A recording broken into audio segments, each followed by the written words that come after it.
Hello. Hello, everyone. Good afternoon, everyone, and welcome to this very good initiative of MentHer. And we have with us our very dynamic Vice Chairman, C. Ravi Patwaji from Kolkata, but at present he is at Delhi at the Institute. I am Preeti Saula, the chairperson of this WYMEC. I am taking from Mumbai Institute. And we have very distinguished panelists for today. CA Saroj Maniar, CA Jayashree Ramaswamy, and where is Sangita? And CA Sangita Pradhan. And friends, let me tell all of you, since last several years of experience, what we have observed is CA women have a lot of difficulties. And when we have visited and speaking to various members, they are either not occupied fully, even if they want to occupy themselves professionally. And certain challenges are there, and now they're coming out of the challenges, but then there is always a question mark what to do, how to do. And for that we have kept this mentors session. And again, after this mentor session, we are also proposing to have a full mentorship portal for all of you. And the lead is being taken by C. Ravi Patwa for this. This is a very innovative thought process where we have very dignified mentors on our platform. And you being the mentees, all my dear members, being the mentees, will connect to the mentors, will give us specific slots to interact, to get resolved on one-on-one issues. So this is a trial for that mentorship portal. And we have with us also CA Dipali Mehta, who has been the backbone of this idea of this MentHer Help Desk, and CA Zankhana Dobaria, who are there to moderate this session, this mentor session. And today's there are three topics, and we have received more than 500 questions also. So I'm happy that a lot of CA women members are actually into this, asking for these questions. And I hope having this kind of sessions, if their queries has been resolved and they are taking it, their career to the next level. The three topics in which the questions are divided are career growth and restarting your career, prioritization and time management, opportunities in the profession. And all these three panelists, so how the session is divided, so half an hour each, all the questions are compiled by the office and it has been given to the panelists. They have divided the common questions accordingly. They have put these common questions, and then they will be deliberating. Each panelist will deliberate their respective questions and will deliberate to all of you. So I welcome all of you, and I hope to ensure that we are able to resolve all your issues and taking your professional career at a newer heights. We have as I said you earlier, we have with us here Ravi Patwa, and he is a very dynamic vice chairman, I can say, and also having a good exposure of the branch and being the chairman of the EIRC, and now serving the best at in AASP as PDC at the council also. Best of the things is putting all his views in the council. And one day we will keep his session also for the professional opportunities, maybe in next forthcoming sessions on Wednesday. And we had very good RRC also, and the response of RRC is excellent. And we are planning to have this RRC across all the regions. So participate. I request all of you to participate in this RRC. And Ravi Bhai, now with this thought process, I have already said that there will be one session by you. So now please be ready for the same. And before that, I request you to please address all of you. And I also appreciate the efforts of office, Ruchi, Jaya, and Uday, and everyone who have put all of these efforts for all of you members. So over to Ravi Bhai. Thank you, Preeti ma'am, and all the other beautiful and empowered ladies. Of course, you all are empowered. You all do not need empowerment. Actually, you all empower us, the males.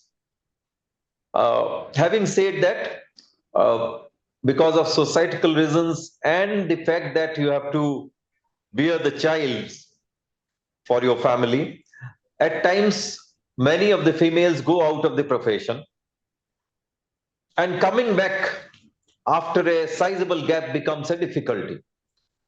Considering that, we had thought of starting a mentorship program where, powerful females like you all, the three of you present over here, and many others of that kind, can provide the guidance to the females who intend to enter into the profession or industry or do something, use her professional qualification for economic purpose and for contributing to the nation and the society, to help them out and to find out where are the issues which they are facing and how they can tackle them. For that, we are starting a mentorship platform where the mentors and the mentees can have one-on-one interaction. But till that time, Madam thought of having one program of this kind where, the problems faced by the professionals, the female professionals who intend to enter into profession after a gap, can be tackled by, females like you who all are already doing very, very well in your professional fields. So I welcome Jayashree Ramaswamy Madam from ILFS, who will be taking up the queries relating to career growth and restarting the career. And Sangeeta Pradhan Ma'am, who's from Reliance Foundation, and who would be taking up the queries on prioritization and time management, something of great importance for the females, especially because they have to take care of the families as well as the profession. Not that the males do not do it, but perhaps females work much more than the males do. Like Madam works much more than I do in the committee. And then we will have Madam Saroj Maniyar, who's a practicing professional, and she'll be taking up the queries on professional opportunities. Friends, Madam has already told all about what is there in the committee and in the mentorship platform and in this program. So I would not like to reiterate except what I have already done with these words, and also welcoming the two uh, beautiful females who would be helping out in this session, Jankana Desai Dobaria ma'am, and who else is there? Dipali Mehta ma'am. Dipali Mehta. And Dipali Mehta ma'am, yes. The two of you to help. Thanks to you that you are helping out the committee in, organizing this webinar. And I'm sure all the females present today in the webinar would be vastly benefited by the words of wisdom of Jayashree ma'am, Saroj ma'am, and Sangeeta ma'am. With these words, I hand it over to the committee personals again. Yes, Jankana ma'am. Yeah. Good afternoon, everyone. A warm welcome to each of you. I would like to begin by extending my sincere thanks to Preeti ma'am, Ravi sir, and the WMIC team for this wonderful opportunity to introduce our esteemed panelists for today's discussion. It is truly a privilege to be part of this insightful gathering of professionals from diverse and accomplished backgrounds. On behalf of WYMECs, I welcome you all to today's meeting. Without further ado, let me introduce our distinguished speakers. First, we have CA Jayashree Ramaswamy. She is the Chief Financial Officer at ILFS Group and ILFS Financial Services Limited, bringing with her over 33 years of rich experience spanning IT, financial services, and information service sector. A fellow chartered accountant and CPA USA, she has held key leadership roles at TCG IAGA, Cargill Capital, and Dun Bradstreet. CA Jayashree is widely respected for her strategic acumen in financial transformation and governance. Next, we have CA Sangeeta Pradhan, a multi-qualified professional holding BCom, CMA, ACA, and ACS degree. She completed all 3 professional courses by the age of 23. With over 30 years of wide ranging experience across sectors like food, chemicals, telecom, engineering, oil and gas, and social sector. She has developed deep expertise in accounting, direct taxation, and corporate governance. Currently associated with Reliance Foundation, she is also a passionate speaker on the topics such as student motivation, stress management, and women empowerment. Her dynamic career continues to grow with new challenges and learning opportunities. I am pleased to introduce CA Dr. Saroj Manyar, a reputed chartered accountant with 30 years of professional experience. She is a partner at reputed CA firm.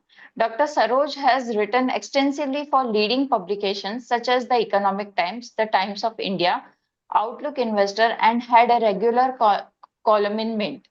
She has made significant contribution to ICAI initiatives and has served as honorary treasurer and secretary of Bombay International School, showcasing her commitments to both the profession and education. Thank you and welcome once again to all our panelists. Over to you, Deepali ma'am.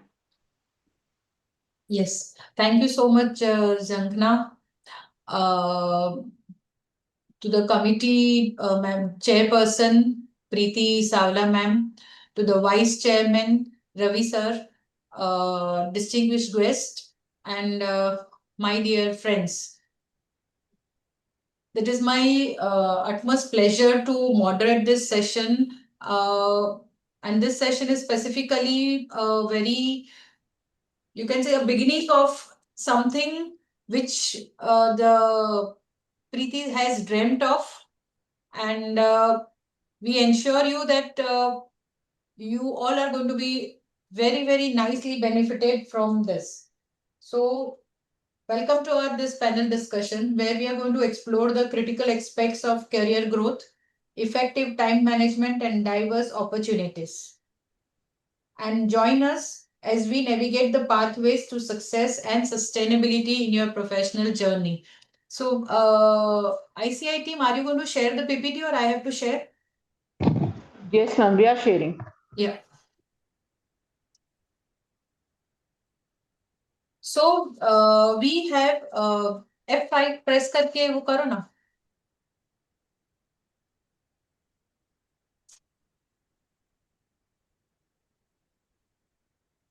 ICAI team, please press F. हाँ, बस. Thank you so much.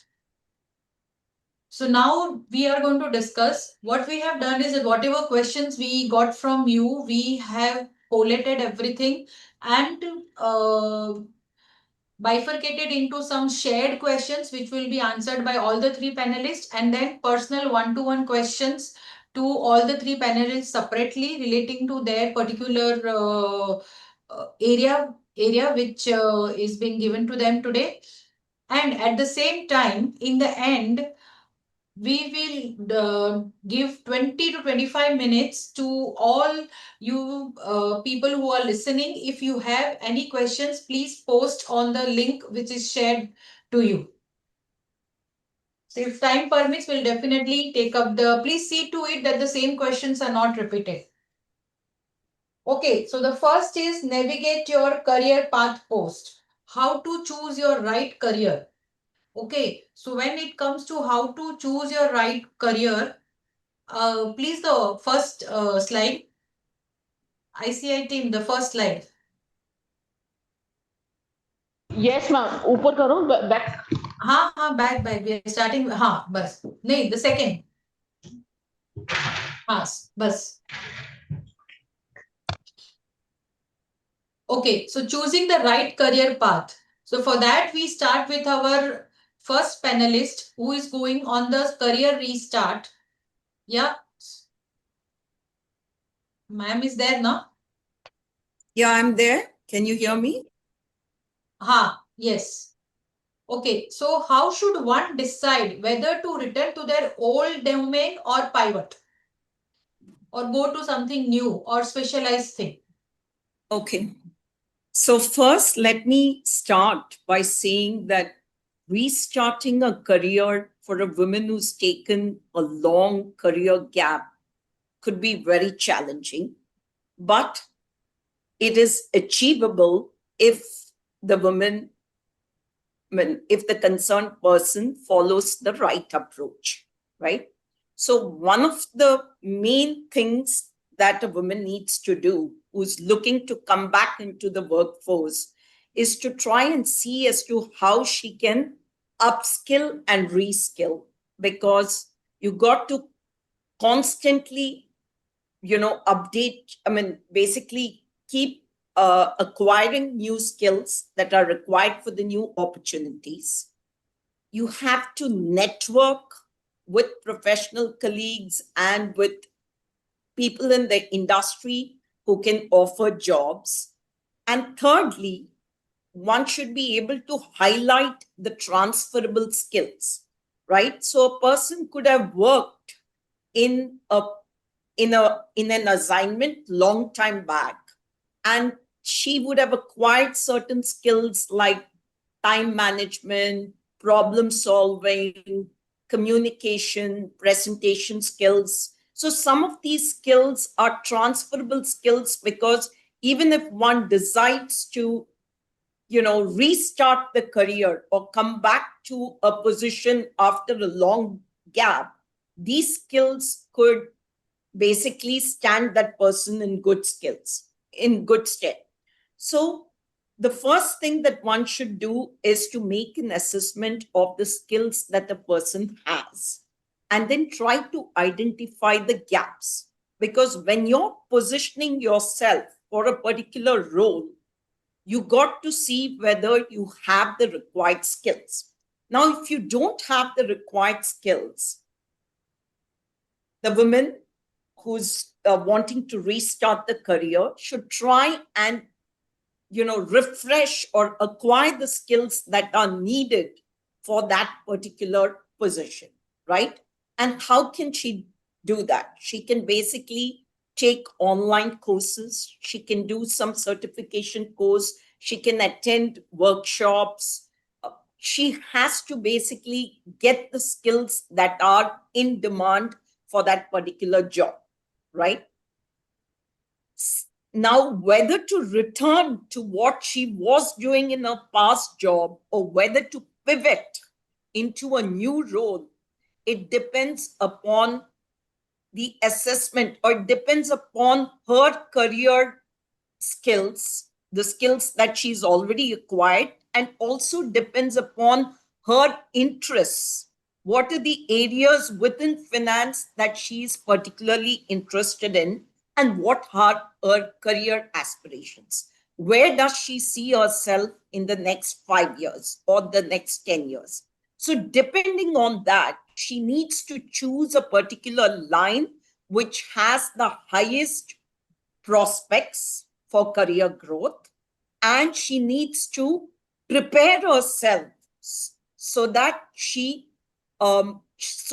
capable of getting the job in that particular field.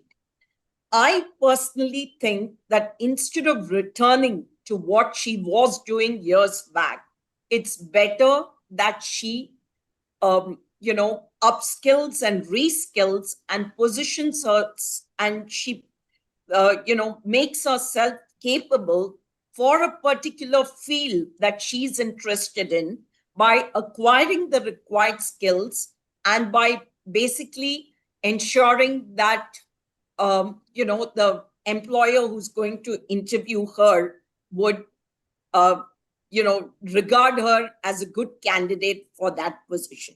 So it's very important that she needs to upskill. Upskilling and reskilling, I think, is really, really important. Networking, having the right connections within the profession, by, she should try and reach out to her superiors, her ex-colleagues, or people who are in position who can basically let her know of the job opportunities in that particular field that she's interested in. And she needs to highlight the core competencies and the transferable skills, like her communication skills, her presentation skills, her problem solving, time management, because some of these skills are required for any position or for any role that you are seeking. So you've got to highlight. So identify the skill gaps and basically fill those gaps with the right courses and the certification course, with the right courses, and also, deciding on which particular certification course she needs to pursue. And then she needs to, of course, update her resume, focus on all her transferable skills, network very heavily with colleagues, with people in the industry. And she needs to leverage and actively look for opportunities. Sometimes, when you're coming back to a career after 5 or 10-year gap, it may not be easy to land yourself with a job. But that should not demoralize the person. She should continue with her search and she should look for assignments. Sometimes she can start with even freelancing or, picking up project-based assignments. But the key is to be persistent and patient. And you got to have the motivation and demonstrate the commitment that you are very serious about your career to your prospective employees. Thank you so much, ma'am. So over to you, Sangeeta ma'am, relating the time management. Quickly, in say 2 minutes, how can personal bandwidth and mental readiness guide the choice? So whatever choice they have made, how the personal bandwidth and their mental readiness guide that choice? I would always say that your passion, your dream will decide your personal bandwidth and the readiness.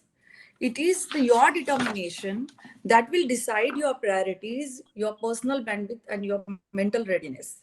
When you are determined for your passion and you are dreaming that you will you will have that mission in your life to achieve that, all your problems get solved. You find your own ways to reach that high. So that personal bandwidth automatically gets squeezed or gets widened as per the need, and your mental readiness becomes very strong to achieve what you have determined. So you always listen to your heart, your dream, your passion, and follow that. In that respect, I would always say, always be with your family, be with the good, positive minded people, and be away from the many people or the crowd who would always be your wrong, or rather pull you down from your determination, or show you the bad successes or the bad achievements of other people. You should be very, very sincere to your dream and always be chasing to get it. Every moment should make you think of how do I succeed in this? This is a difficulty. And then you have always your seniors, your family members, and always not be very choosy about, I will do everything for my baby. I will do everything in the kitchen. I will do everything over here. Take help of me. Make other people in your family understand your dream and your timelines, and make them part of your dream achievements rather than taking full credit of your dream when you succeed in it. That's because one dream will lead you to the another dream, and that's how you will rise your ladder. That's my suggestion to every one of you. Thank you so much, ma'am. And thank you for restricting yourself to the 2 minutes timeline. Because we have a lot of questions and we want views of you three experts on all the questions. So, Saroj ma'am, over to you. What do you think, which sectors and roles are the most promising for a fresh and flexible start? Ma'am, you are on mute, please. Yeah, so let me start by telling you that there's a huge demand supply mismatch. So when you talk to clients, when you meet, clients and all that, they always say we need good people. When you meet a lot of people, like for example, women who want to start work, they're saying we don't know what to do or where to start. So there is a lot of opportunity, there is a lot of demand. So I mean that's a given. With that given, let's see what are the options, what are the opportunities. I think some areas there's a big gap. So, for example, startups, a lot of startups are bootstrapped. They don't know. The founders have an idea, they have a vision. They don't have the bandwidth to have a full-time accountant. They don't know what are the compliances. They don't know PF lagega ki nahi. They don't know a lot of these things. So, simple registrations. So, if somebody who's got 3 hours every day can be attached to a startup, that is one opportunity.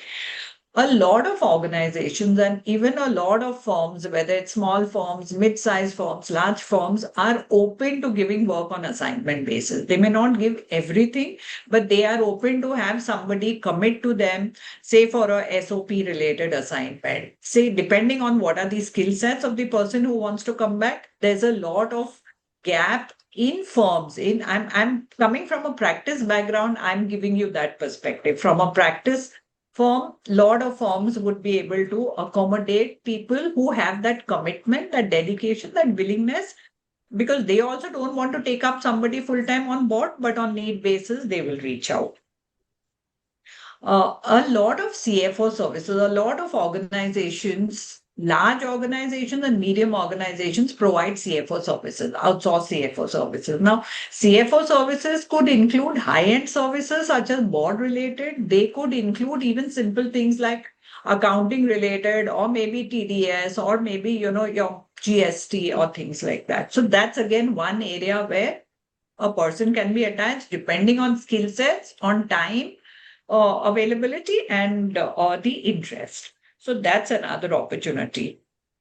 A lot of things that Jayashree mentioned, a lot of things that Sangeeta mentioned about, upskilling, relearn. I mean, we are always told you unlearn, relearn.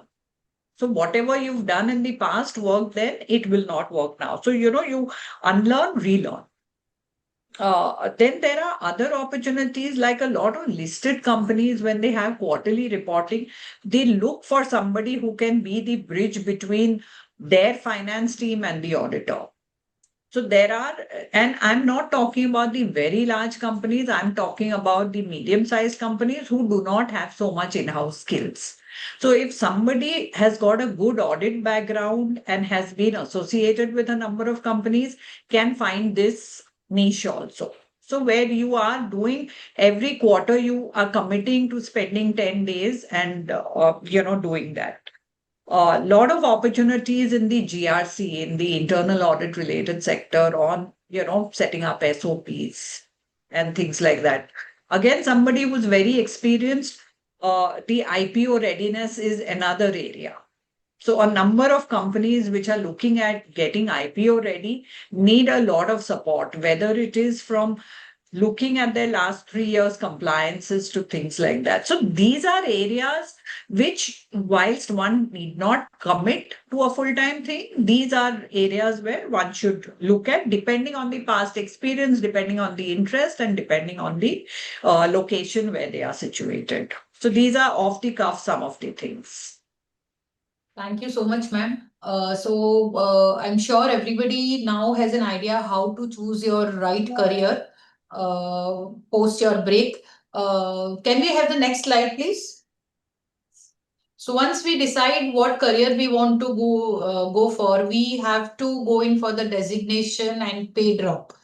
I think this is one of the biggest drawback which we all females encounter. So let us hear how we can overcome this. Jayashree ma'am, how to position yourself confidently in interviews post your break?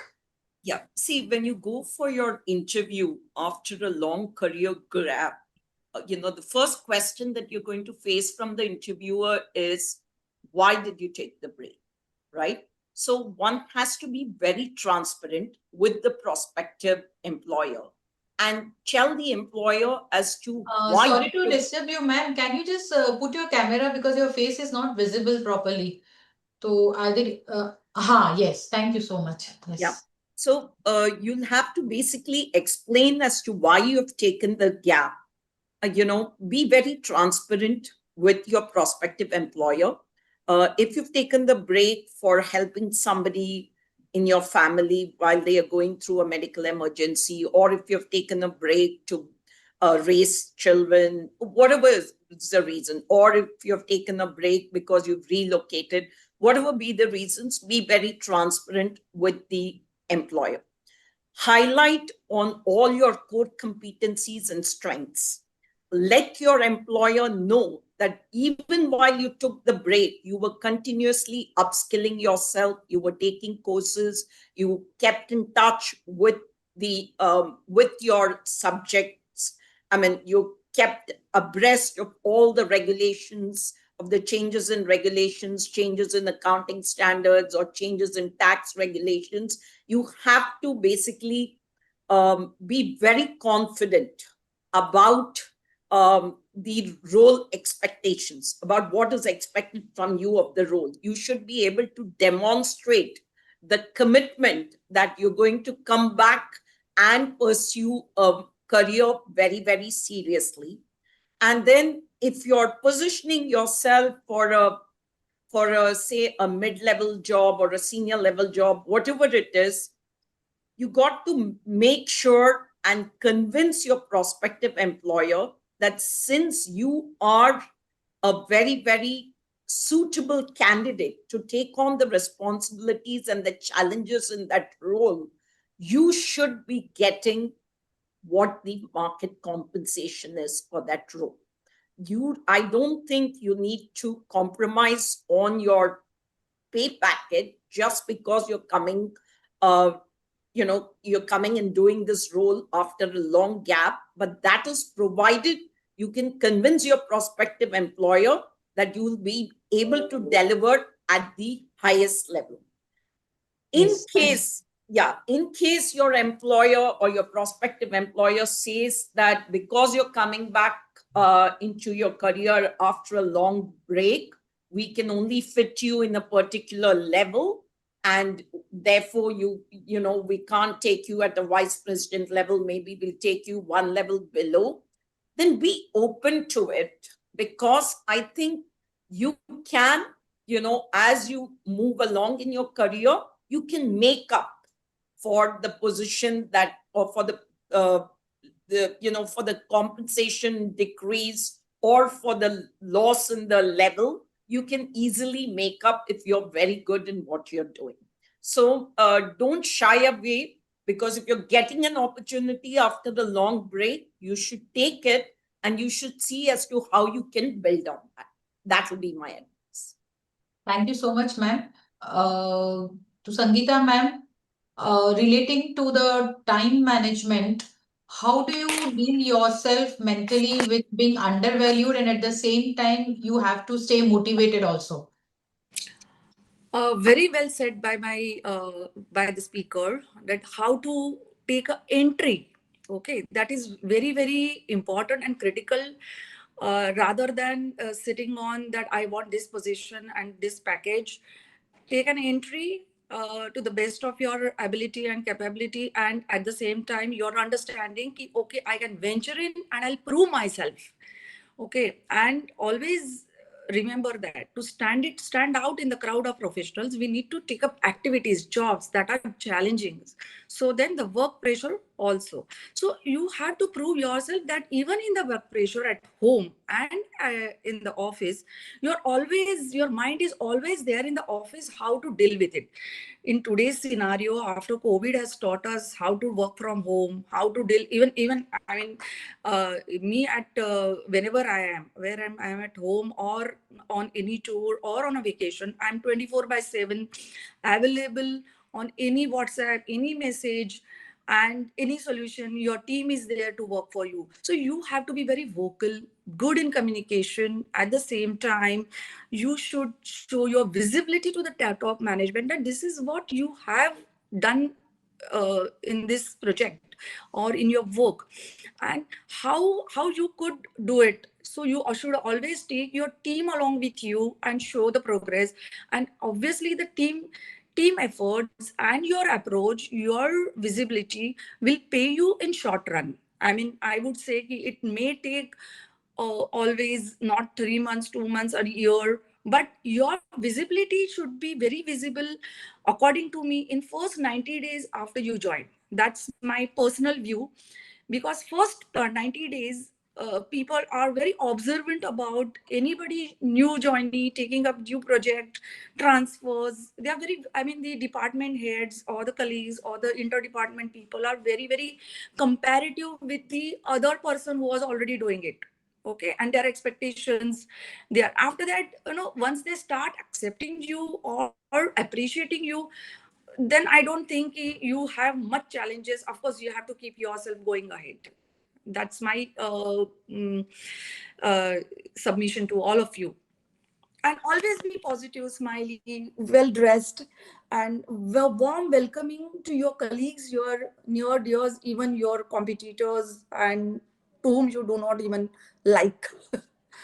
So that's very important, because as you rise, the politics always arise, but you have to deal with it. You cannot say, I will not be part of that politics. You have to be there, knowing that your limitations, that you're a new joinee, knowing that you cannot have a fight with everyone, and you have to take together to the heights. Yes, you are very rightly mentioned that. Thank you so much, Sangeeta ma'am.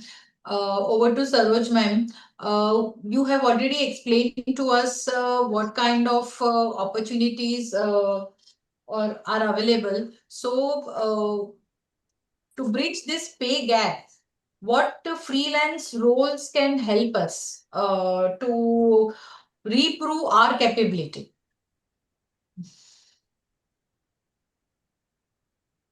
So, again, as my co-speakers have also said, that pay gap, there will always be some people who are getting more, there will always be some people who are getting less. In fact, in most of the cases, there'll be some people, very few people who are getting more, but most of the people get less. So, I mean, the comparison as a human, the tendency is to compare. I think we have to get out of that tendency. We shouldn't compare. We should let our work speak for ourselves. Speaking about, how do you bridge the gap, or how do you ensure that you get the best kind of remuneration? I think everybody looks at commitment and stability. So even if you're joining any organization, if you are able to give a comfort and a commitment, whilst, I mean, today it's not that you are going to sign a bond with anybody, but if you're able to give a comfort and commitment that you're in it for the long haul, you're not looking at this as a short-term arrangement. You're in it today. If you're attached to a client also, if you're able to convince that client in good days and bad days, we'll be with you. So that really helps in the remuneration, because then the comfort, the trust, the transparency becomes so important that the remuneration becomes automatic. It then is not a topic which is really discussed. So I think, and I think as women, we also are more comfortable with stability. We don't want to, I mean, I see in my own organization, because we are a firm, we have about 500-600 people.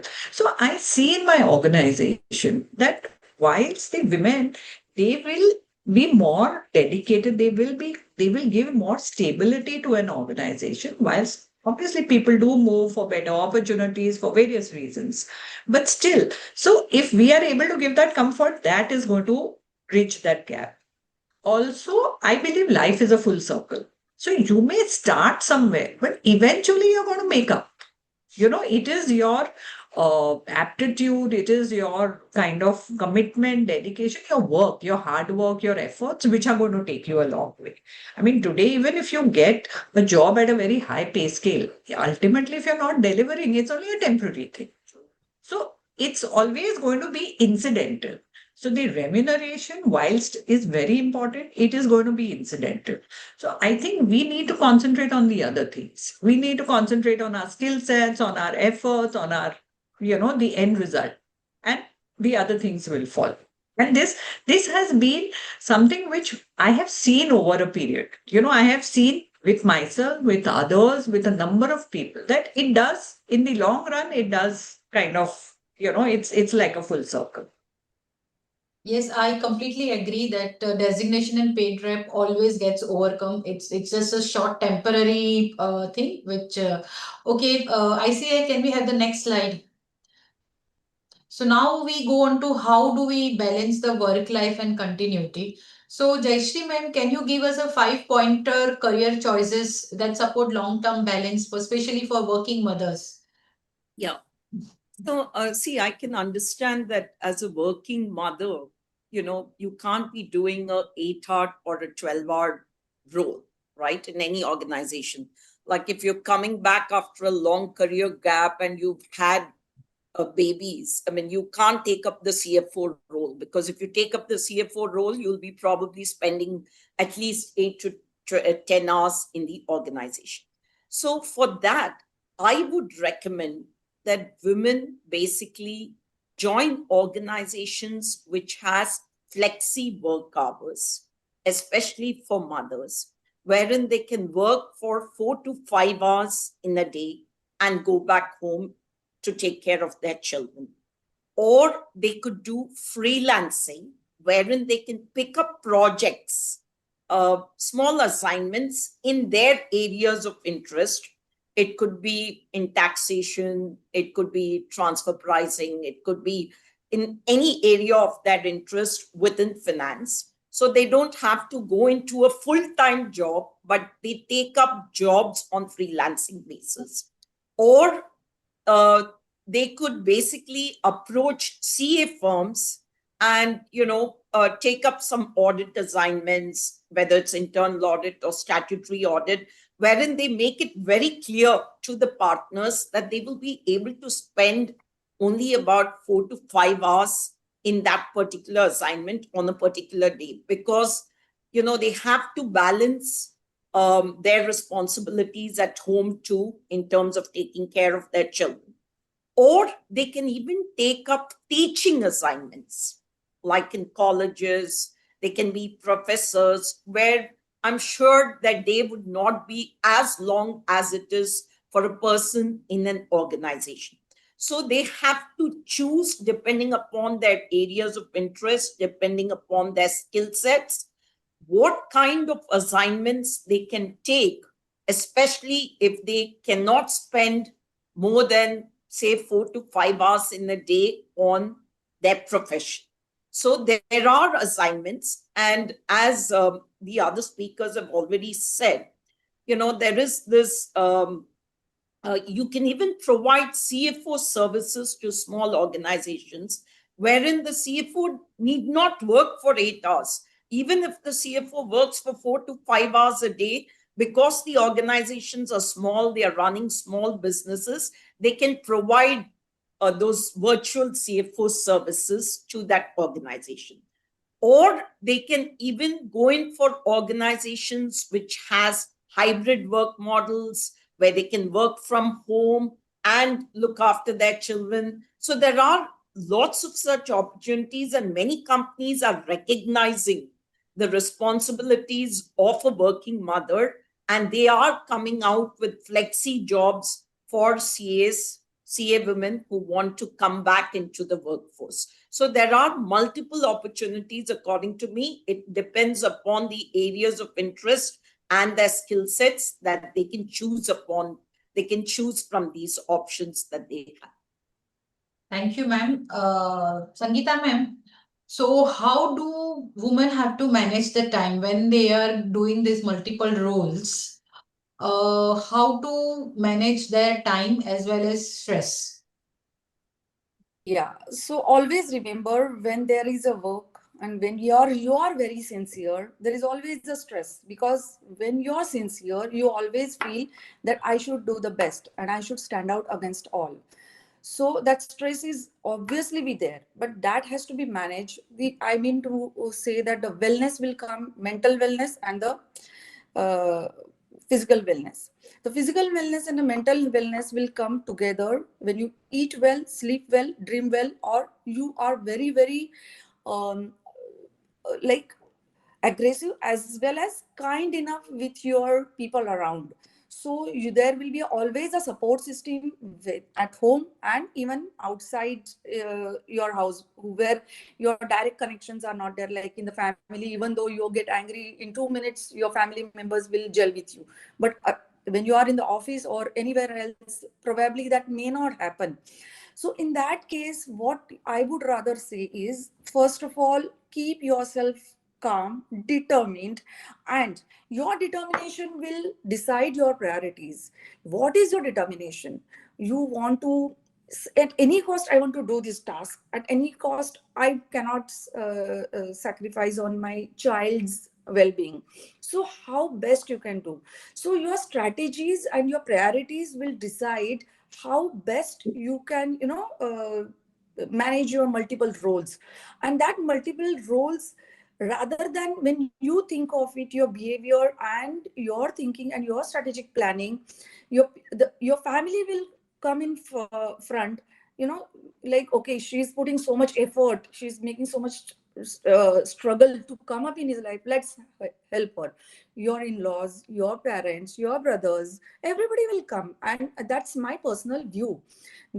You have to be very collaborative, and you can't be keeping yourself that, okay, everything I will do it. I repeat that it's not that everything one, we are not gods. And you always remember, women are born with all these skills better than men. I mean, I'm sorry, the people who are here, men may not accept it, although they know it, because multitasking is there in our bloods. Because in Indian economy or Indian families, we have always seen in the family, the mother, grandmother, sisters working more than even the men. It's not their capabilities, it is a mindset, it is the societal the culture. So I don't think that's a hurdle. It's only the mindset that I can do it, I will do it, I will get it done, I will make it happen. And always be with the good people and not with the people who will drag you down. And learn from somebody, your aunt, your mother's advices, and be passionate also with them. Thank you. Thank you so much, Sangeeta ma'am. Rightly said, we should always have the support system without which it is practically impossible to manage multiple roles. Saroj ma'am, what do you think? What are the industries who give us this flexibility of work-life balance and time management? So I don't think there are any specific industries. I think it depends on each organization and the management of each organization. So there are some organizations who, think differently, who will give you all the flexibility, who will look at you as the long term. I've had a number of people telling me that once we've given that flexibility to our women employees, during the time they were delivering a baby or in the initial years or when they were caregivers for their parents or any elders in the family, they have been an asset to us in the long run. They've been so committed and dedicated to us in the long run that short flexibility that we gave them has more than paid for itself. So one has to find such an organization. It's not a particular sector or a particular industry. Today also there is a lot of consciousness because of ESG. A number of larger organizations follow the principles of ESG. They want to ensure diversity. So, one can see even on, the employers, like one can see on Glassdoor and all that what is the kind of employer that one is considering. So there is a lot of information available and one has to look at that. It's not any particular sector or any particular industry. It is a particular organization. So each organization is different. And with communication, with networking, when you meet the organization, you will realize whether that's an organization which is a good fit for you or not. And when you are anyway freelancing, when you are anyway doing something for yourself and you're associated with different organizations, then it doesn't really matter because you are responsible. You are the organization. You are deciding how much time you want to commit, what is the kind of work you are taking up. So that also, does play a factor. Yeah, thank you so much, Saroj ma'am. Very rightly said, most of the industries nowadays do give this flexibility. Can we go to the next slide? So this is a very important, especially for the 2-tier, 3-tier cities. So Jayashree ma'am, you already have given us how to, build a career after a break. So when you are in a small town, how to make yourself visible when you are starting a career after a break? Yeah, see, it's a good question. If I were to be a woman in a small town, I would focus on being an expert in a particular field, whether it's accounting, whether it's taxation, transfer pricing, forensic accounting, whatever it is, right? I will try to demonstrate my expertise in that particular field. I will try to build trust with the local community groups, and I would leverage on social media to basically showcase my strengths, my knowledge, so that I can target potential clients. Now, if I were to be in a small town, what are the opportunities that a CA woman can have?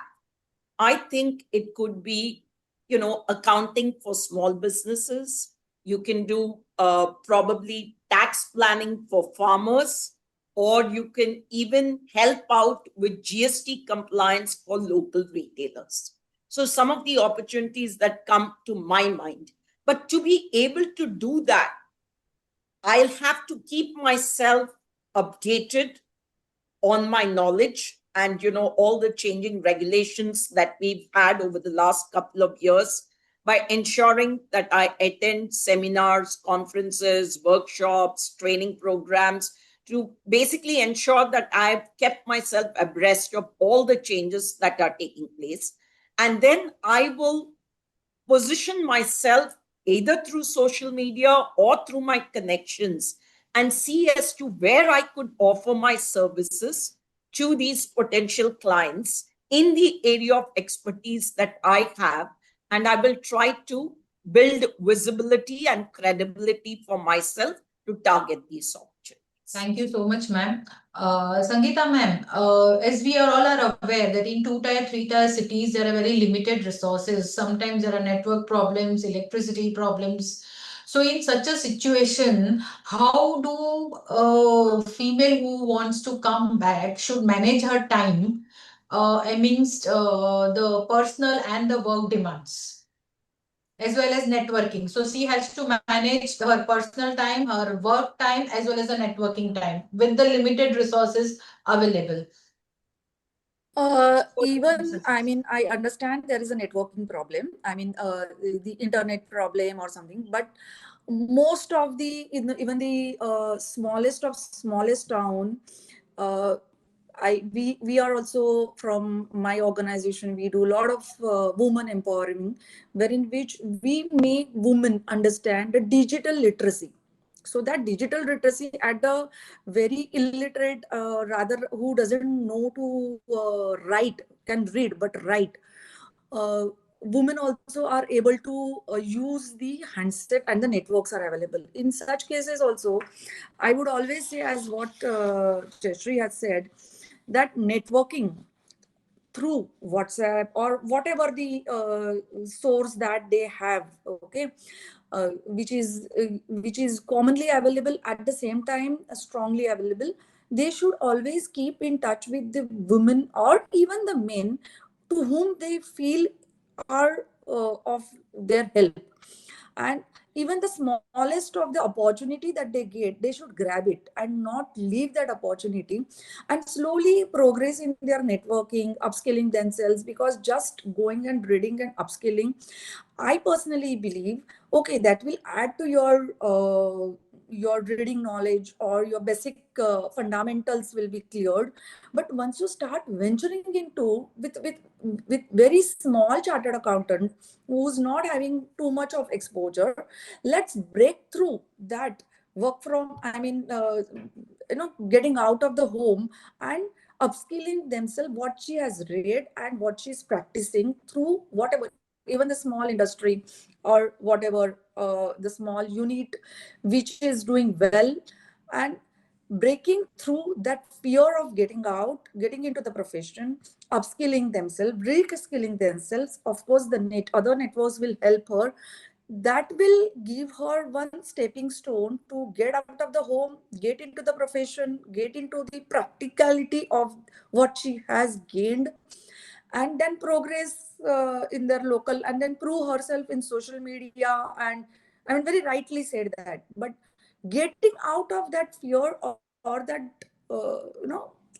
breaking that one milestone, one achievement, milestones one by one are very important than that fear of how do I post it, what will I post it. Once she has something, then she can always be going ahead. That confidence building is very important when somebody starts, and maybe a shy person who has never been in the professional network for 6 months or for even 9 months.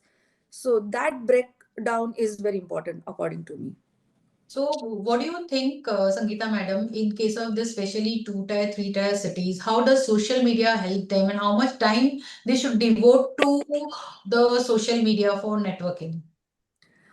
I would say ki yes, they should always be keeping in touch with the social media as how other people are presenting themselves. So one or other way, they will start gaining the confidence about, "Arey, I can also do it." Okay. But getting out of just looking at, Instagram, okay, and getting that knowledge and not doing anything will not help. They will have to be in a practical way of performing rather than just watching a movie and not acting. It's like that. So I feel ki they have to break the stone, they have to leave the house, they have to make people at home understand that okay, for 2 hours I'm going to be out, or half an hour I'm good. So baby will also understand, the family will also understand that for half an hour I have to take care of it. So when she goes out, going on the road after some time, driving after that, I mean, if at all anybody is driving, so that confidence, going out, going alone, I mean, in 2-tier, 3-tier, I don't know. I mean, I have always been born and brought up in Mumbai, but uh, I mean, I feel that confidence building is very, very essential. And once that ball starts rolling out, I think sky's the limit. Once that, I mean, one milestone, another milestone, half an hour becomes 1 hour for the family people to take care of it. Her confidence to move around and meeting people, talking to them, they will be more polished, or she may be shy to open up. So all these things, I mean, mental preparedness will help her skilling or reskilling and networking. Thank you so much, ma'am. Saroj ma'am, can you just give us the references of the platforms or networks where these people can reach and explore themselves? Yeah. So, I mean, the first platform is, of course, the institute, right? So, ICAI has got a lot of information, lot of knowledge, lot of courses, lot of portals. There are job portals and, networking groups. And I think networking is so important because you don't know where you will get somebody who's like-minded, who's also having a similar struggle, and you join together and start a venture. I mean, we've seen this happening. We've seen, women get together, 3, 4 women, somebody who's got an expertise or who's got some connects, some expertise in, say, tax return, somebody who's got an expertise in accounting or audit, and, 2, 3 people getting together. It's always so much more easier. You kind of have each other's backs. There is plus there's a check and balance. You have a sounding board. So that's very, very important because often to start something absolutely alone becomes a little more difficult than when you do it with somebody. Secondly, also, I think what Sangeeta mentioned about going out, today we are so used to everything being online and all that. But that in-person meeting, when you're meeting a prospective client, your body language, your confidence, your passion about a particular thing does make a lot of difference. So that does help. Also, whilst today we all want to talk about new age things, we want to talk about, M&A, we want to talk about FEMA, we want to do all that, we also need to have something which is an annuity. And when I say annuity, if I have, say, 50 tax returns that I'm filing every year, or 20 small accounting that one is doing, or 10, small audits that one is doing, that's an annuity because that's something which is going to be my bread and butter year on year. Then if I get some interesting assignment of, some particular, say a forensic, say anything, say something that's only an additional, and that's something which is obviously much more exciting. But when you're starting, you need to also consider the concept of an annuity, consider something which is going to be with, providing for you year on year. So that's another thing. When we talk about platforms and networks, it depends on which city one is in, but sometimes there are those local associations, there are those small industry associations. Jayashree mentioned about farmers. So, if there's a farming association, you get involved in it. You give them some advice on their accounting, their taxation, you get an opportunity to speak to them once. You take up an opportunity to speak. Or if you're talking about social media, you're making a 10-minute, clip, a 10-minute podcast on some new thing which has come in, some new announcement that the government has made, something new which has come in, and that's there. Those, that's the way by which you can make your presence. And sometimes, probably in second and tier two and tier three cities, it's easier to make an impact because there are not so many people. In Bombay, or in any of the large metros, it's an ocean. Whatever you do is not going to be something which is going to make you known immediately. In a smaller city, that also could be possible. So you need to be involved. You need to be involved with industry associations, with the institute branches over there. Uh, I'm sure in the smaller cities also, in whether it's tier three, whether it's smaller than that, there are banks. If you can go and approach them and, maybe just give a talk to all their employees, maybe 10, 15 people about, say, tax, about something which is interesting, it's about something which is relevant, then you get a local recognition. So those are the things by which you can, expand your reach and expand your presence. Very well said, Saroj ma'am. So other platforms like LinkedIn and are also there to explore, right? Absolutely. Yeah, can we have the next slide, please? So now we have 20 minutes in hand. So 12 minutes to each, no, sorry, 7 minutes to each speaker and a rapid fire question. So Jayashree ma'am, this is relating to the career growth.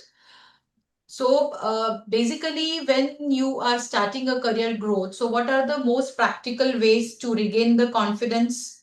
How do you prepare your resume to, on the LinkedIn to showcase your past achievements during the gap? And how can we'll start with these two questions first, then we next. Okay, so in order to regain confidence and rebuild visibility, as I already mentioned, one needs to upskill, one needs to identify what are the core competencies, what are the shifts in the industry, what are the changes in the regulations, what are the changes in the accounting standards that have taken place while this person was on a sabbatical, and how do you basically bridge the gap to come to what are the skills that are relevant for today's job market, right? So one needs to basically take courses, do training programs, attend seminars, make oneself completely aware of all the changes that have taken place since they last worked in a particular organizations. And they've got to actually, if themselves for a particular role in a particular area of finance, they have to make sure that they are subject matter experts in that particular area, right? So whatever needs to be done in that area, one needs to do, because confidence will come only when you are a subject matter expert, when you have the technical expertise. Now, for rebuilding visibility, it's but obvious that the person has to network. So you have to basically reach out to all your ex-colleagues, your superiors that you have worked with, or people who know, whom you know very well, to kind of tell them that you are in the market looking for an opportunity. Otherwise, how will they know? Leverage social platforms like LinkedIn and any other platforms like job portals, and make sure that your resume is visible to all your prospective employers. So you got to be active on that portals where you can actually find opportunities. Preparation of resume and updating your resume is a very, very important aspect, because when you're looking for a job, you got to update your resume. You got to put in all the skills that you have acquired. You have to showcase to your employer all your achievements and accomplishments in your previous roles and how to convince him that you're capable for the next opportunity that he might have for you. So all that should be very well brought out in your resume, and your LinkedIn profile must be updated. Constantly keep attending all the industry events so that you get an opportunity to network, you get an opportunity to connect with people who are in a particular position who can actually give you leads about job opportunities. That's very, very important. So I think these two are very, very critical. And anybody who's looking to come back into the workforce must upskill, network, and focus on the transferable skills that they have already acquired in their previous roles. Okay, so ma'am, what do you say whether the resume should be long or one page? How it should be? Resume need not be long. It can be just because I think today people do not have the patience to read long resumes. Okay, I think it should be kept to a minimum of just 2 pages. I don't think anybody, and you got to actually structure your resume in such a way that just by a glance of it, they know what you have done. Okay, so like, educational qualification should be highlighted, your work experience should be highlighted. So some important aspects should be coming out just by looking at the resume. Okay, not long resumes. I would not recommend long resumes. Sensitizing organizations, to view returning professionals as assets. Yeah. So when you actually go for an interview in a particular organization, you got to convince the prospective employer that you are committed, you're dedicated, and that you're not coming in for the short term, and that you're going to be with that organization for a considerably long-term period. Because they really don't want people just taking up the job for a year or so and then going, because they're spending a lot of time on training that particular person on the role. So you got to show to them that you're very, very serious about your career, and that you have the drive and the commitment to do everything that's required to excel in that particular job profile and to deliver whatever is required of that role, right? So this should come out very clearly, both in the resume and in the interviews when they give you an opportunity. Job versus practice, that again is a choice that the woman has to make, because there are pros and cons in both, right? So when you join an industry, you know that you're going to have structured work hours, you know that you're going to get a particular compensation at the end of the month. So everything is like, there is no variable component. You know exactly what you're required to do. Whereas in case of a practice, especially people who prefer practice versus a job, they've got to ensure that they have to network. Their working hours could be very long, although they do have the possibility of earning much more than a person who's taking up a job. It requires a lot of networking, client facing, business development, and things like that, right? Because if you're going in for a practice, that means you want variety in your role. Whereas in a job, you're doing a specialized role for a particular organization, and you know your work hours, and you know what compensation you will get at the end of the month. So job versus practice, a woman will have to choose depending upon her interests, her career aspirations, and what she really wants to do, right? And at the end of 5 years or 10 years, whether she wants to be in a role and grow in that role, versus whether she wants to run a business, because running a practice is almost like running a business, right? Because in some periods you will have revenues coming through, in some periods you may not have revenues, in some periods you'll have to work a lot, whereas in some periods, depending upon the work, whether it's there or not, you may not have that much of work if you don't have assignments.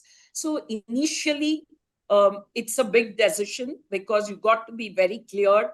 I remember when I qualified, I don't know how many years back, 37 years back, I Ma'am, decided not to yeah. be in practice.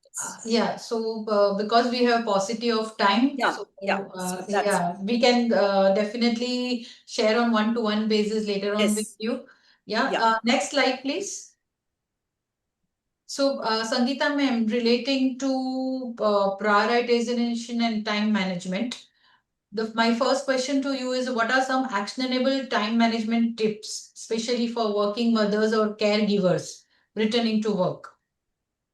I again reiterate, your determinations will decide your priorities, whether that is personal or official or in the professional.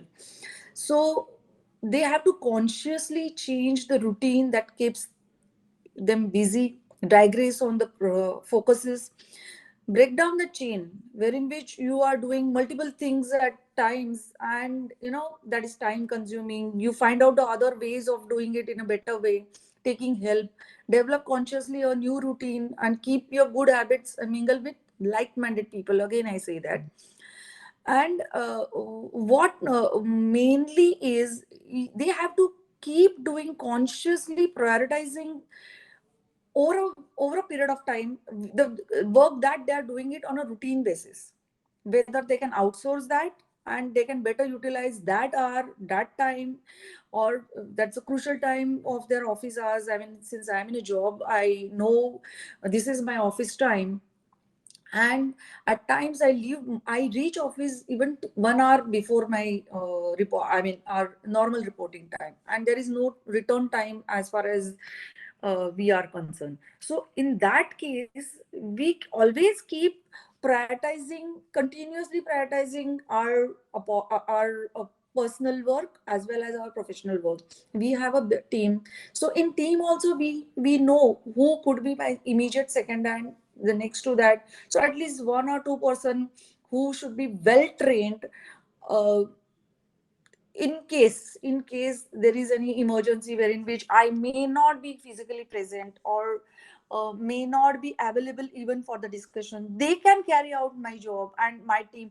And always the senior always appreciate when you create a second line. There is, and when some your second line is built up, you are rest assured, and you can always think of going to a higher role, aspiring to take more responsibilities, more big position. So I mean, there should not be any something like, I will not make other person or my teammate be equally variant with my knowledge and all those things. So that approach will help you grow. And always there is jugglery between my personal time and my official time. Keep having your own hobbies, keep having your personal space, keep calling your children, keep calling your family members whenever you have time, whether you're having lunch, you are driving. Okay, so my hobby is to have some small kind of a songs. Okay, so I wish I do it while I drive, or when I go, I mean, when somebody is driving, I talk to my parents, I talk to my, I mean, so you are mentally also fit, you are very cool. Okay, my family is well set, they are not right now thinking ki, I need this and mama is not available. Okay, so that comfort will think, okay, now they are okay, now I'll let me concentrate on this. One small WhatsApp, one picture, emojis will also help your children to keep you into a in connect with you. At the same time, you are also happy. Okay, they also send the immediate emoji, yes, they are also happy. And that's how you boost yourself and keep your mind engaged in your work. Because if you are not I mean, ultimately you are a family person, ultimately you are a mother, you are somebody's daughter or wife. So if you are professionally, if you want to do something, and if you are not in a family wise, if you are not set well, you will, according to me, the kind of steps that you can rise, there will be always one step lesser than what you could have risen.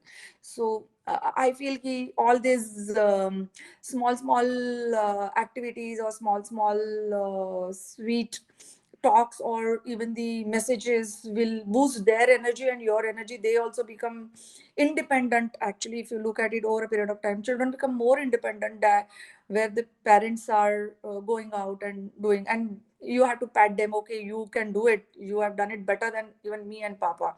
So that way you have to grow up your children, manage their studies also, because now my children are grown up.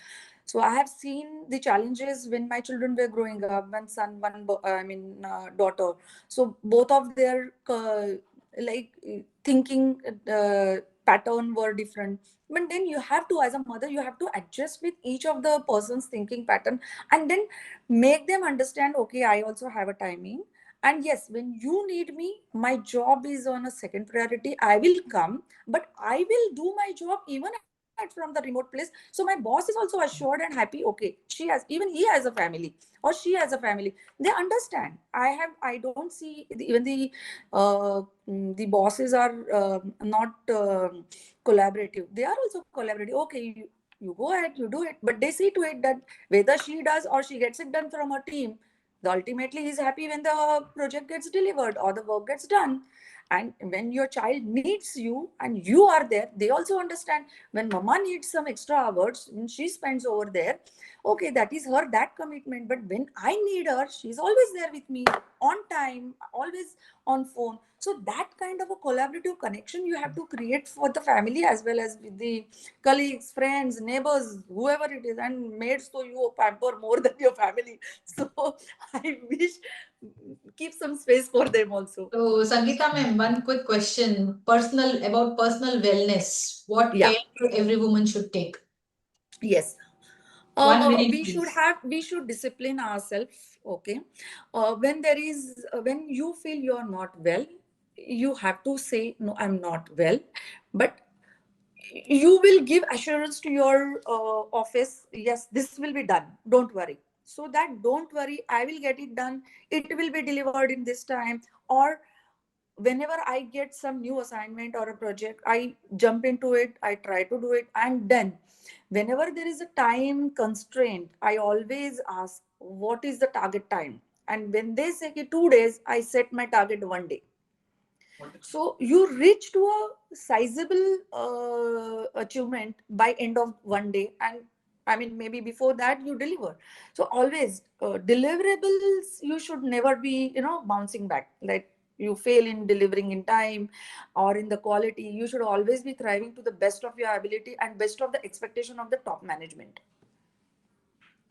Thank you so much, Sangeeta ma'am. Next slide, please. So, Sarush ma'am, over to you. About emerging niche areas, you have already briefed about. So, how would a 2-tier, 3-tier city female chartered accountants, if they want to build their practice, what should be their role, and what are the practical steps they should take? Yeah. So firstly, be a part of all the associations over there, whether they are formal associations, informal associations, because that's the best way to meet more and more people. Because how does one get clients? You get clients when you know somebody and somebody knows you. You may know everybody. It's like saying, no, we all know Mukesh Ambani, but he doesn't know us. So it's like that. So you need to meet, you need to interact, you need to be part of industry groups. Also, again, back to our institute. Our institute has got a lot of, even in the smaller towns, whether it is a study circle, whether it's a group, whether it is, a branch, you have to participate in the activities, whether there are seminars, because that's where you can meet a prospective, a partner. There are times when the partner has got some skill sets, you have some skill sets, you have a connect who needs the other person's skill sets. So that's how you have to keep on meeting more and more people. You have to keep your ears open, you have to keep your eyes open, you have to keep your mind open for opportunity. So when you're having a conversation with somebody, you have to be able to understand that, okay, this is possibly a need. This is possibly an area where I could give some deliverable, I could give some value.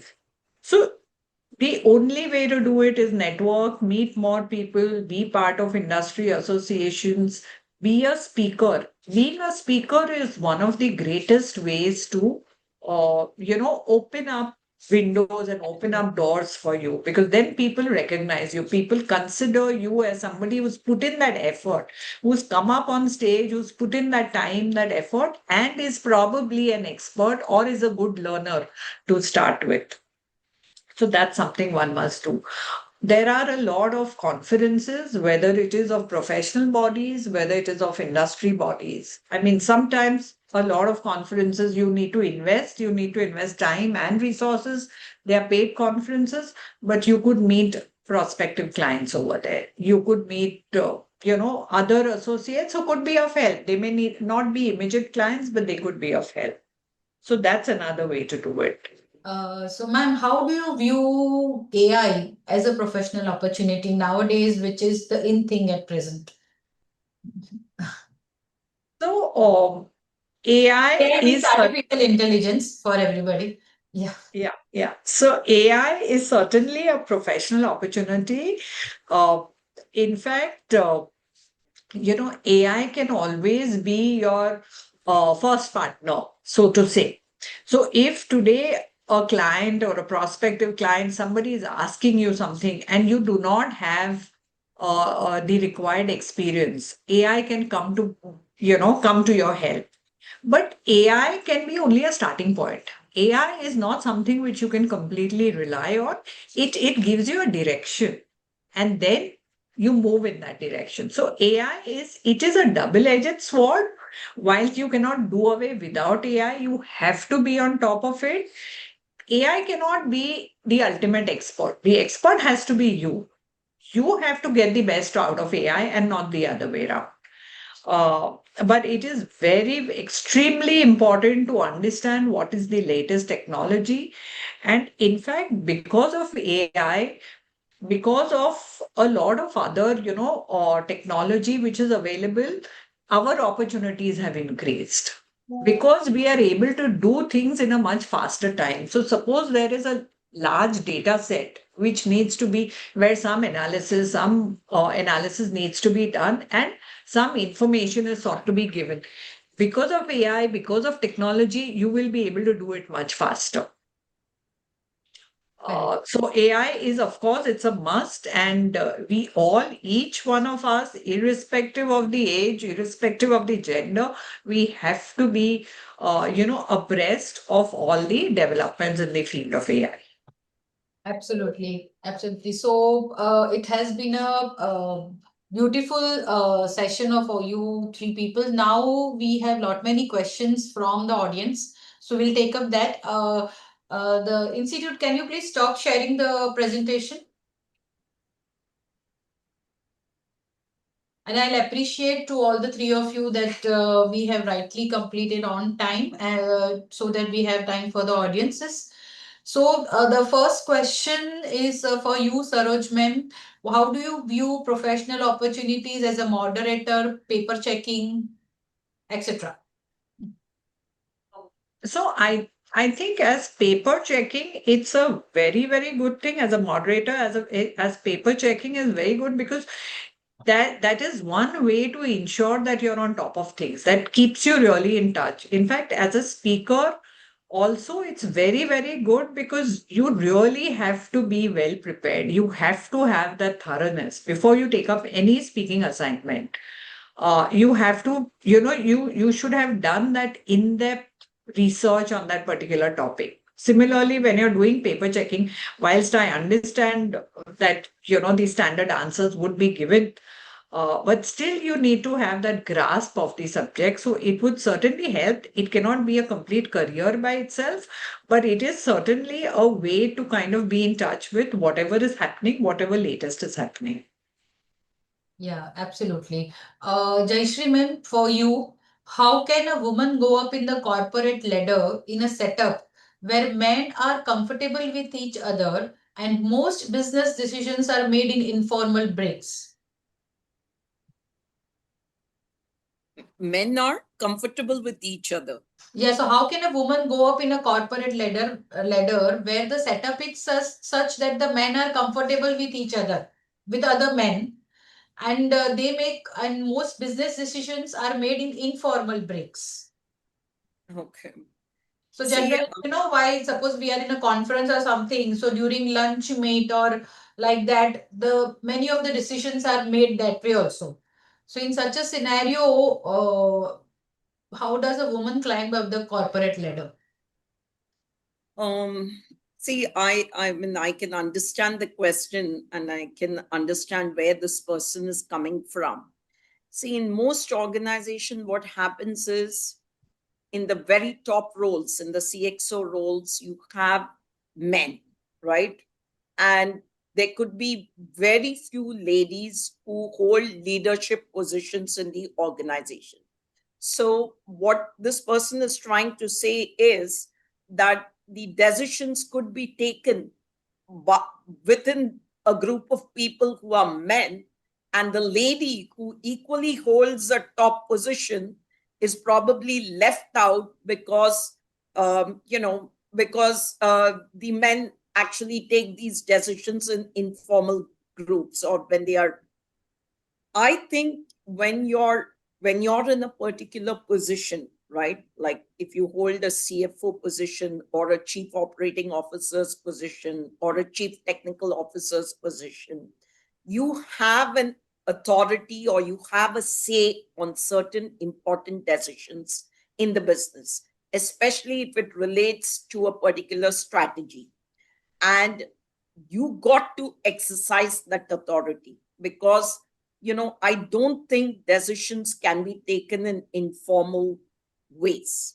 You got to ensure that they come into the boardroom, do a meeting where you have a say on the table. For that, you got to be very, very confident.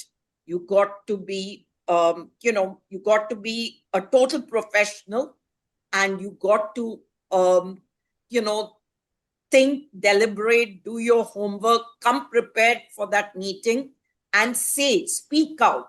One of the biggest reasons why women don't get heard is because they are shy of speaking. One should speak and voice out their opinions and their views on every matter on which they have a say. Because if you don't do that, then they think that the women's voice does not matter and they go about taking the decision. That is not correct because you're very much a part of the management team. And when you're a part of the management team, then decisions have to be taken jointly because that will only be good for the business. So you got to ensure that every decision comes to the meeting room and it gets discussed threadbare and you have a view on it which you put on the table. So it can't be just because they are men, they will take the decisions and they will run the business, especially if you hold a significant position in the organization. I mean, I've not so far come across such situations. Sangeeta madam, one question is for you that a female, she wants to come back to practice after a 7 to 8 years gap. She already earlier had an experience of 5-6 years. So she has approached a small CA firm for a part-time role. So where they told her that they cannot pay anything, but she may continue to work to upskill herself. Whether she should give time for such kind of roles, or she should devote her time to something constructive. Understanding what she should do is she should not rely only on this opportunity. She should scout for any other opportunities, wherein which whether she gets a better proposal, and if she feels low that whether she will be able to cope up with the other offers. Okay, it depends upon her confidence. If her confidence is so low, I mean so low in the sense she feels she gets scared, like if I go into the job and somebody is paying me, or and I may not be able to deliver to the extent because of the 8 years gap. In that case, I would always suggest, even though you are not getting, and if there's no family pressure on getting extra money on it, one should all she should always go for that opportunity wherein which, you know, there is no financial pressure on her. She's gaining the, I mean, her income is gain the confidence, gain the knowledge, but she has to work very diligently to uh, come up to a second stage, and she should not spend more time in such organization who are not paying her. Okay, it should not become a habit. It should just what I would say is a starting maybe 6 months or something, and then immediately she should move on to a organization which will give a position or a particular job. And she, that is only, rather than, you know, sitting at home and thinking about it, and if her confidence is low, she should always go for it, break the that fear, and go into a better position, a better package. And always, I mean, I agree that it may so happen that people, I mean, the organizations may not give full pay, even though she's doing better, more committed, more determined, more performing. But then that is always hurdle. I mean, I believe that yes, that fear, if that is giving her some holding her back at home, like how do I go, somebody's giving me so much, rather than having competitive about the price, you should think about how do I excel, how do I start, how do I begin. And right, that could be one of the possibility. It all depends upon person to person. So, Jayashree ma'am, how do you balance your career after a childbirth in a demanding CA role? Um, Luckily or unluckily, I should say that I don't have any children. So, or I should say that everybody's children are my children. So that's another way of looking at it. I was kind of very clear. And I think life is all about having clear priorities, right? I had decided that I will focus on my career right in the beginning, right after I completed my chartered accountancy course. And although I did get married, I didn't have any children, and I had the opportunity to focus on my career. So, and that's how I've been able to have a career spanning 37 years. I know it's very difficult. It's really very difficult for women because there are a lot of things that that are also the responsibilities of a woman, right? Looking after your family, looking after elderly people in the family, like your parents-in-law, your parents. That also is a responsibility. So just because I don't have children, it doesn't mean I don't have those responsibilities. I do have that responsibilities. But if a woman is focused on career, I think it's very important to have that support system in place. You need to surround yourself with servants, maids, everything that you need, and of course you should be there for for all the important things that is happening with your family members. You should also be there. But I try to see wherever I can outsource some of my responsibilities, I try and get it outsourced so that my time could be spent on my career. So I think every woman who's very, very focused on their career should have a support system, somebody to help them out with their responsibilities at home. I think no woman can run away from the responsibilities at home. Absolutely, absolutely. Saroj ma'am, one of them is asking which certificate course should be done for upskilling in project finance and data analysis. Also, there is a question, can you suggest any high paying certificate course that a woman should pursue? So the institute has some of the courses, like for example, the DISA course. Those are the courses which really help if you want to excel in your BFSI sector. Uh, some of the new age courses are more like the CSR, ESG courses. They do not have a direct impact. For example, that by doing that course, you may not really get a job right away. That is more for your upskilling. That's more for your knowledge building, or the AI course that we spoke about the institute has. Those are courses basically for your own self-development and for you to be on top of things. Uh, a number of chartered accountants simultaneous along with their CA qualification, depending on what area they want to specialize in. Suppose they want to specialize in something like a litigation, would want to do a law simultaneously. I mean, that's not a course, that's a separate qualification. A number of them would like to do, a management degree, say at ISB. There are a lot of CAs who have worked for a couple of years, gone to ISB, and then, moved into a specific industry. Of course, the IIMAs and the IIMs and all that. I'm not sure whether that's the answer, whether that's what somebody is asking, or somebody is asking specifically about the institute related or the tax courses. There are institute has also got an international tax course, institute has got an IND-AS course. So there are a number of those qualifications or those additional certifications also that the institute has. I think considering what is the area of interest, you can go to the institute website, see what all is available, and then take a call. Okay. Um, there is one question. Most of the CA firms resist in hiring a girl CA because they have a thought process that the girl will get married in a couple of months and therefore they leave the city. How to tackle this situation? Yes, Sangeeta ma'am. I think this is a wrong thought process, but still continue.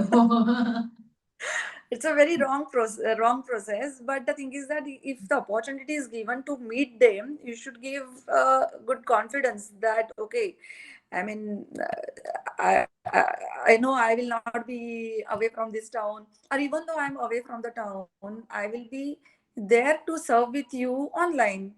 In US, the people, I mean, the most of the, I mean, suppose the husband is in one city and another city, the wife is working, and if they are going together to stay at one place, most of the time they go once in a week to the office, and rest of the time they deliver from sitting at home or whichever place.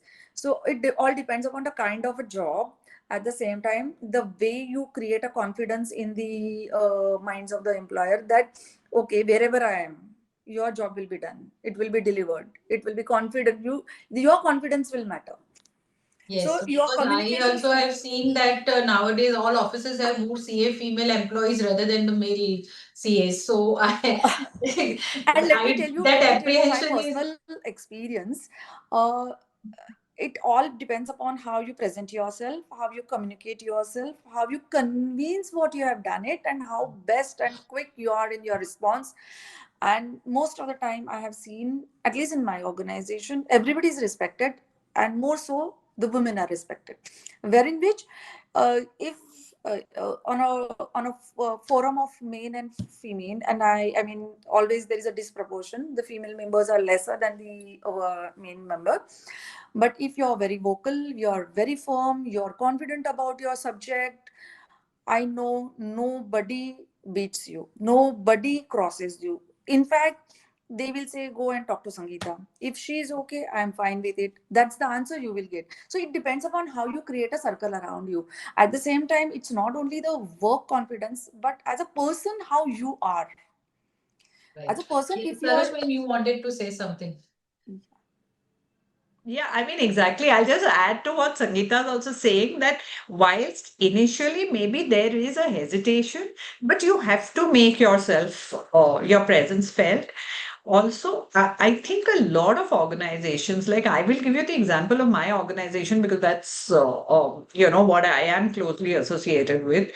We have about 60% women, and I'm talking about CAs. I mean, one is the articles. Articles, maybe we have 70% women. But CAs, so, and I honestly feel that, women, they may need some hand-holding, especially during a certain period.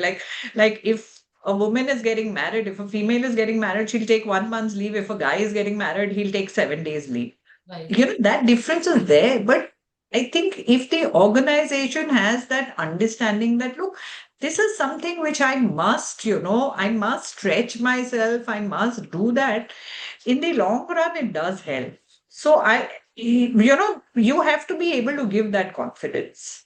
Yeah, one last question, Saroj ma'am, for you. There is a female who says she completed a CA after a long gap of 15 years in November 24. She's working with her husband in his own IT company as director in finance since last 6 years, but she wants to reskill herself and work as a CA. So is there any refresher course for her? There are lots of refresher courses. It depends on whether you're looking at accounting, whether you're looking at taxation, whether you're looking at FEMA. There are a lot of opportunities. There are a lot of conferences. Please attend some conferences. Depending on which city you are in, I'm sure each city will have, there are 3-day course on, say, transfer pricing. There's a 3-day course on FEMA happening. So depending on your area of interest, of course, you must. And that will also, again, give you an opportunity to interact with fellow professionals. So that interaction is also going to open up doors. So you must do that. There are lots of opportunities and conferences. All that information is available on, on social media, on LinkedIn. LinkedIn also you can be part of, you can follow a lot of these organizations to get the information. Absolutely. Just a second. This is for you, Jayashree ma'am. Can anyone guide me regarding changing my job profile? After 4.5 years experience in audit and now 6 months career gap. So how to get interview calls if I do not have the relevant experience of new profile in my resume? And also, will they offer pay hike from the last role in new profile? So basically, she wants to know that because she wants to change her job profile, how to get interview calls for the same. Yeah, so this, I must admit that it could be a bit challenging because, what happens is when people are interviewing for positions, like if somebody has done a role as an internal auditor in a previous organization and wants to move to, say, financial analysis, financial planning and analysis, or a controllership role, or a risk management role, the interviewer is going to basically look at your experience and say that you don't have the relevant work experience. How do I take you for this role? But at the same time, the person who wants a change is also justified, because how long can he be in an internal audit function, especially if his interests are in other areas of finance? So I think what such a person can do, and especially with 4.5 years of experience in internal audit, see, while doing internal audit, one gets exposed to all aspects of finance, right? Normally, one gets to see the business from all the sides. So one should basically position that knowledge and convince the employer that he will be a good fit for an FP&A role, and he should focus on the strengths. Suppose he wants a FP&A role, he should say that I'm a chartered accountant with absolutely brilliant analytical skills. I can analyze the balance sheet. I know everything in that particular area. Please give me an opportunity to be an FP&A person because I've done the audit. So in whichever area you want to move, you got to showcase that you have the knowledge. Although you may not have the experience, you definitely have the knowledge, and that you can perform on that role. So once the person who's hiring is convinced about your capability and your ability to deliver on the role, he will be able to at least consider you. for that position. So, ma'am, now can you just give one line advice? What would you like to say? Upskill with relevant this, and go with your expertise to the interview and convince the interviewer that you will be able to deliver on that. That's it. Yes, Sangeeta ma'am, what would you like to say in one line to our participants? I would always say, listen to your heart, follow your passion, don't get scared, be positive, venture into it without thinking whether I'll succeed or not. Your efforts will always give fruits, but be positive, jump into the action, and the action will give you the rotation, and they will succeed. Yes, Saroj ma'am, what would you like to say? I would like to say, unlearn, relearn. And just meet more people, just do physical meeting, just meet people. I mean, virtual is one thing, but just meet more and more people. That's the only way to expand your horizons. Absolutely. What I should say, I have been given the task of giving a vote of thanks. I'm lost of words. It was an absolutely superb session, and you have guided us in such a tremendous easy way, I should say, tremendously easy way, so that people get the right path to move ahead.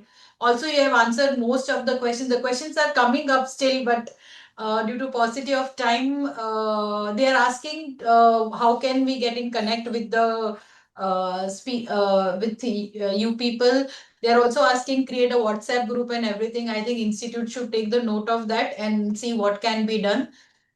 But thank you so much, Jayshree ma'am, especially the way you define career, how opportunities you get, how do you rebuild it by keeping a positive mindset.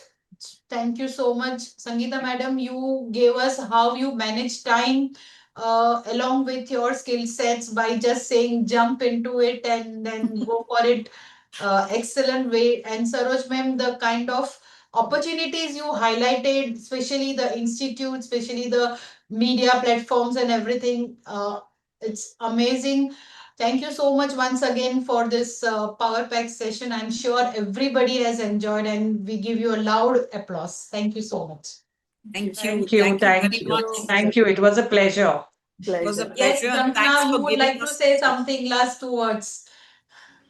It was a wonderful session, ma'am. I guess your words will be encouraging more and more female members to, follow their hearts and achieve the next level of achievements. Thank you. Thank you so much, ma'am. Thank you. Thank you. Thank you. Thank you. Thank you.